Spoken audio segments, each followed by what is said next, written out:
Hi everyone, I'm John C. Morley, serial entrepreneur, and happy holidays to you. I hope you are either enjoying your holidays or having fun getting ready for them, or maybe the next set of holidays, whether that was getting your loved ones gifts, spending time with them, drinking some eggnog, or a plethora of other things that we do at the holiday time. You know, if you're a person that has emotions, you're probably very susceptible to always wearing them on your sleeve.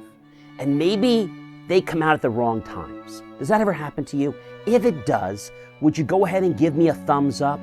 Thanks so much.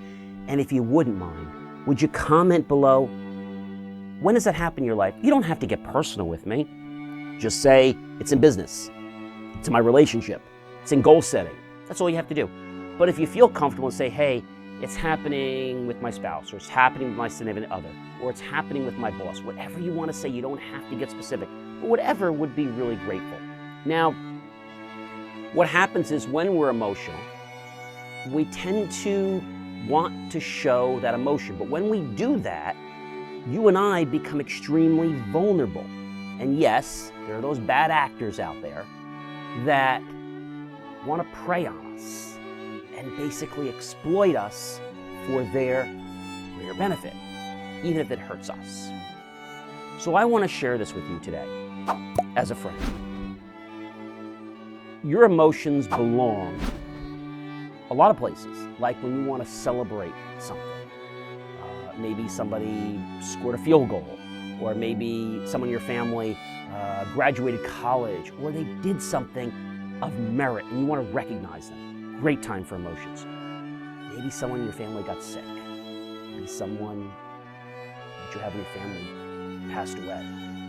That's a time to express emotions, those two times. Maybe a coworker celebrates your birthday, or maybe they give you a high five or a pat on the back because you did a great job or you closed a sale. These are all excellent times. Maybe it's team building, right? But there are other times when you should not put the emotion on your sleeve.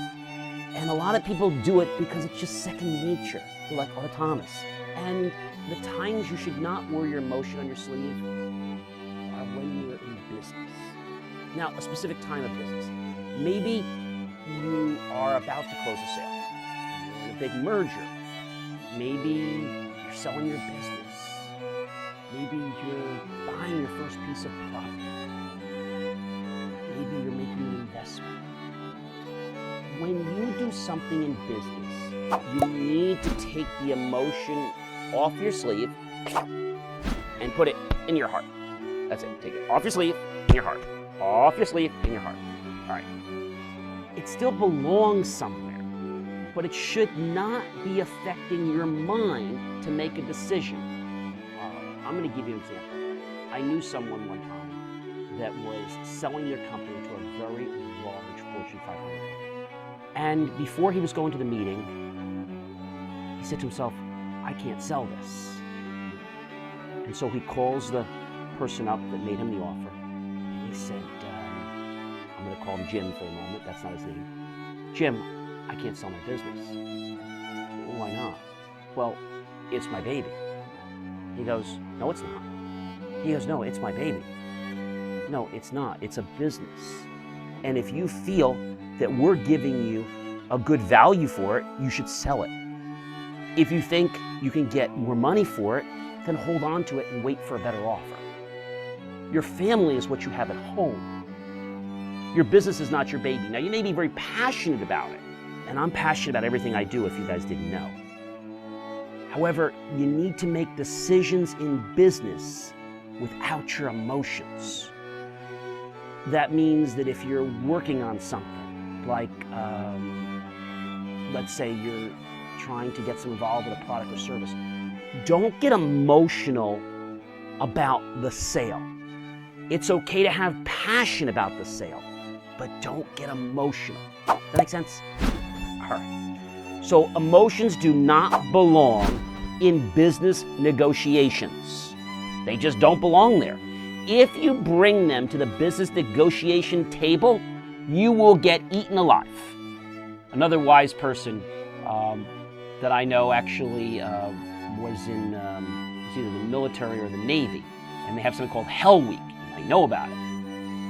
One of the things they do is they tell their recruits to go into this ocean, and then they tell them about all the bad sharks, how they're very fierce, and then they tell them that we haven't lost anybody yet, at least to our recollection. But then they say if a shark does come near you, don't be afraid. Don't show an emotion. And if that shark just charges you, take your left or right fist and punch it right in the snout really hard. Because most people are gonna fear fish, animals, and people. Guess what they smell? Well, we smell great food, right? Cookies baking.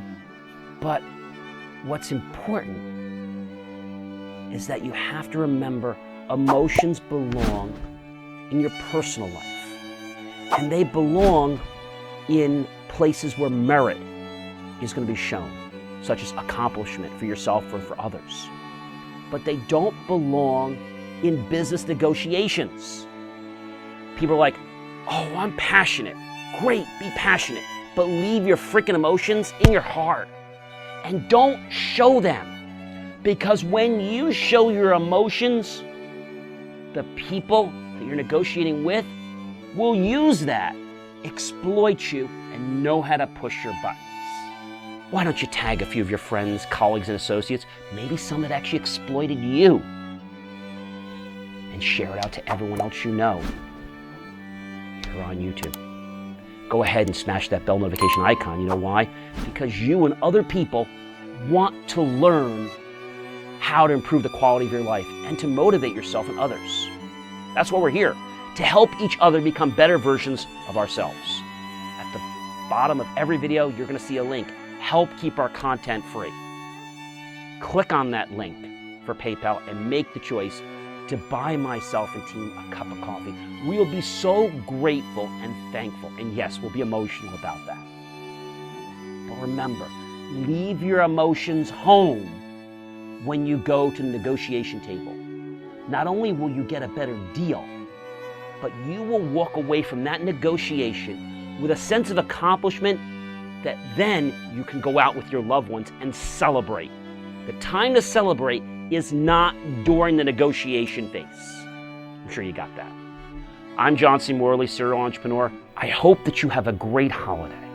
And remember that if you get into any negotiations this holiday, leave your emotions home. Have a great one, everyone. Take care.